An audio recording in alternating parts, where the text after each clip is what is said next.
Hey, how are you? How's everything going, good people? This is Revolver Weekend. I've seen 13,000 Revolver videos on the VC. Cool. I haven't. I ordered mine. Hasn't come to Costa Rica yet.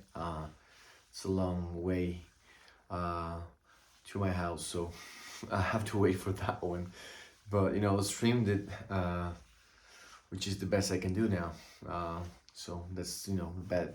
Maybe the good weather is the good thing about living here. The bad thing is I have to wait for my record. So we're gonna show you a couple of things. Like I did some tweaks to my turntable. I bought this feet from Tango Spinner. This Riga turntable. I have already bought the sub platter and the platter, and now I bought the feet. And get my Conrad Johnson back. I've sold it and bought it back from a friend. Um, yeah, what goes along very well with my Martin Logan speakers.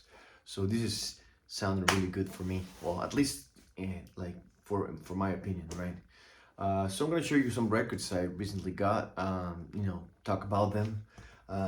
Tone Poets, Grand Green. Um, the spirit, the feeling spirit, feeling the spirit. There's a lot of Grand Green in the Tom Poet series. This is a pretty good record. I like all the Grand Greens really, from the Tom Poet series. I think they're very consistent. This is not the exception. This is pretty good. Like it. Comes along obviously with the Kenny Burrell. This like they gave us guitar. Um, sessions, two per one, you for one. And this one is a Andy Warhol cover, nice record. If I had to pick between the two, I like more the Grand Green maybe.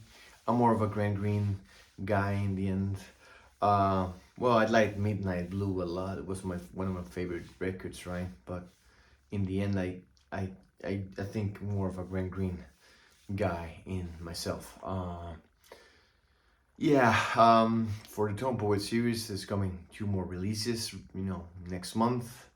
Um, I wanted to start, a formal petition for Mode for Joe. If they have done the exception with Blue Train, I think maybe Joe Harley can help us out with Mode for Joe. I know it's Music Matters Jazz, but this is it's one of the, Don was president of Blue Note, always talks about Mo for Joe, how he, began his journey with Blue Note through Mode for Joe. He was like misbehaving with his mother when he was a child in Detroit, and he was left in the car, and he was really angry and upset, and then he started listening, but the radio, turned on the radio, and Mode for Joe was was being played there, and he, after that, he was hooked. And so we have all the Tone Poet series and everything that this man has done for the label, for Mode for Joe. So it'll be awesome. Music Matters Jazz version of Mode for Joe now is like $400 or something. So it's way out of the budget now. So if we can get a Tone Poet, it'll be awesome. Maybe we'll get it in the classic series, which is alright. I like classic series, but I do prefer the Tone Poets for the pictures and the fancy covers and all. So I got keeping the Tone Poet vibe. I got this one. Obviously the Blue Train. This is the mono version. I also got the stereo version. I don't know. I wanted to show you, but you have seen it 13,000 times too. So there's a stereo version too. Which one I prefer? Well, it depends on the day maybe. I do think that the stereo version. I haven't. I was more used to the mono version. The ones that I had were mono, and I had heard that the stereo version was really panned, and that you could through it like a train, can go through the center, which I don't really hear that really. I do hear a very good mix, right? It's a very good stereo mix. So I don't know. I'm currently maybe I've heard more times, so I'm really turning to the stereo right now. Maybe because of that, right? Because out of doing something new, and I have heard this record millions of times. I had the Music Matters Jazz version, and so I bought the two of them. I don't know, out of because it was Johnny Coltrane, and I bought everything Coltrane. But to be honest with you, I'll just, if I have to pick one, I'll pick the stereo right now. But it's just my opinion. Obviously, if everybody likes the mono, which is I obviously like to, it's pretty good. I bought the Superfly, Curtis Mayfield.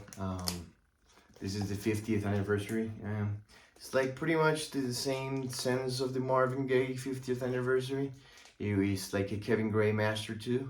Um, there's been comparisons of this, and some people say that it doesn't sound as good as the mobile fidelity or the original, and it's not cut as hot and all those things.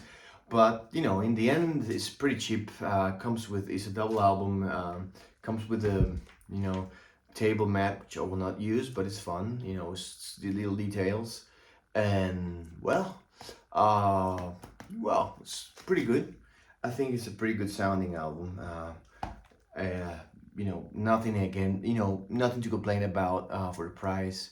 And I always wanted to have this album and didn't have it. And I didn't bought the MoFi when it was released, and so was like expensive now. So I'm really happy with this one.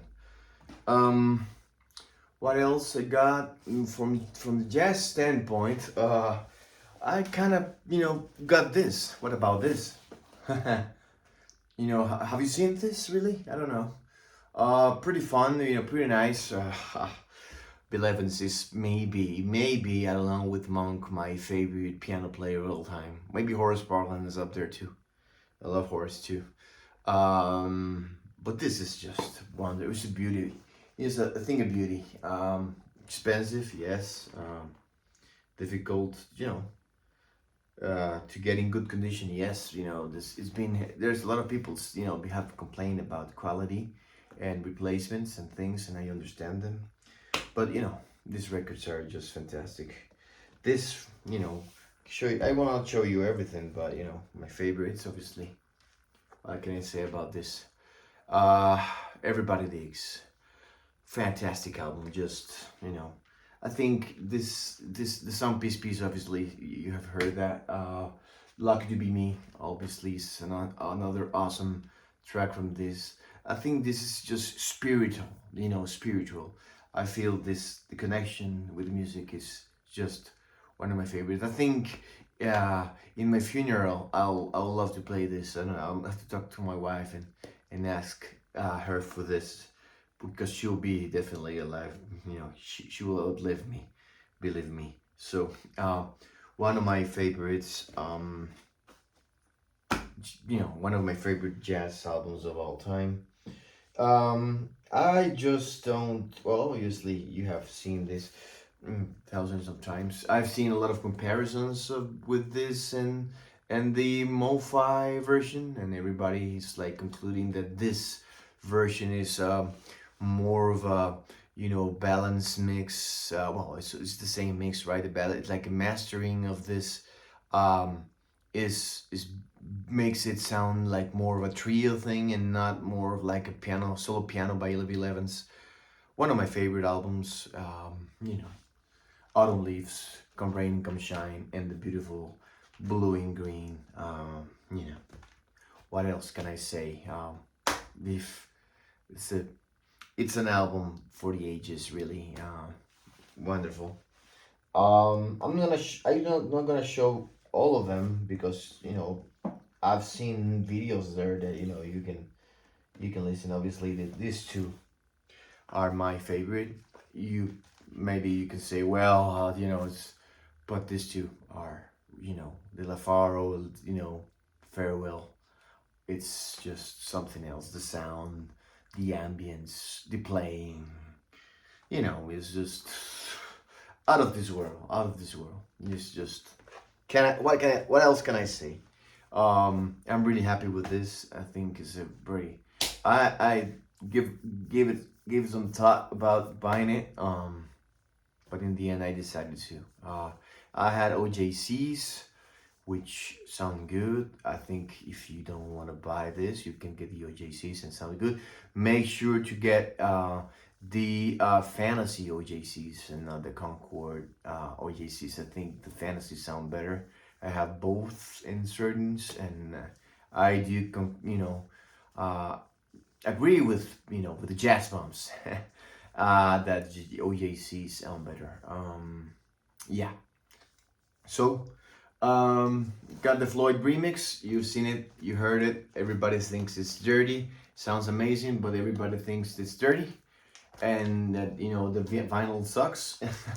in this, but maybe, but it's a pretty good mix, right? It's different. There's two sides on this. People that say, well, I have to stay with the original because it's the way it is, and you don't have to fool with this, mess with it. And there's a side of, well, if we could get some improvement, the original is still there. So if you want to listen to the original, just get the original. And if you want to do something different, it's the same music, right? It's just a mixing, right? So it's not that we're switching vocals or arrangements or something. It's the same music. It was the recording, and it's just a different approach to it, for the mix. And the Pink Floyd guys have to prove this. So it's not that they, have any input on this, and they are just, letting it go and leaked, So, pretty good mix. I think it's, audiophile mix. Sounds more like the previous records from Pink Floyd, The Dark Side of the Moons of the world, and the, Wish You Were Here records, which are more of an audiophile. They had switched, studios. They were using their own studio for Animals. So, it sounds like they were still figuring out how to make it work. So it's not the most hi-fi record of all time. So having this in now available is a good approach to listen to it. It's like the Beatles Revolver. It's like if you want to have the 1966 mix, go for it. If you want to have both, go for them. It's like reinventing. There's new people. New listeners. There's a certain way that music has to sound now. So sometimes I understand these artists want to present themselves more to 2022, and it's just it's good. And for us, people that have collectors that have uh, we all have, well, most of them, if we are fans of the bands, we have Revolver, we have Animals, but we can have both, and we can have like a day for listening one thing, and that's the beauty about that's the beauty about music. You collect it and you have it, all right. Enough ranting. So I got this my an acoustic sound analog productions stand by on the way. This one I have to buy it 2 times, because it was for the it came warped because of this packaging. Obviously, pretty nice, but through mail it's just terrible. It came like this, and had to buy it, and I buy it through this box and ask gently to the seller to open it and check it out. It was not warped, and he was kind enough to do it. So this one is alright. I have the other one. I cannot send things back from here. It's just a pain, right? For you guys, maybe in the States or in first world countries, it'll be easy. For me, it's a pain in the ass. So that's why it was like give for the Bill Evans box. It was really a good thought, but I was lucky. I to be honest with you, I got all the records sound fantastic. Thank God. Luck was in my side because he was merciful with me, as I cannot send them back. I got the Kings, Muswell Hillbillies. This is the 50th anniversary. Pretty nice, and yeah, I like other Kings records. This one is like the more Americanish of the from the Kings. If you are like more of like American rock. Well, because the Kings are maybe of the British invasion, that's the more traditional British one. You know, the one that has more of a Britishness in. So this record, they were allowed to tour again in the United States. They were banned for a couple of years, and so with this, their influence, it's more you know, noticeable from the U.S. Touring. So that's what I got for today. Hope you guys liked my video, and yeah, and well, I'm gonna try to do a thumbnail with this. Thank you.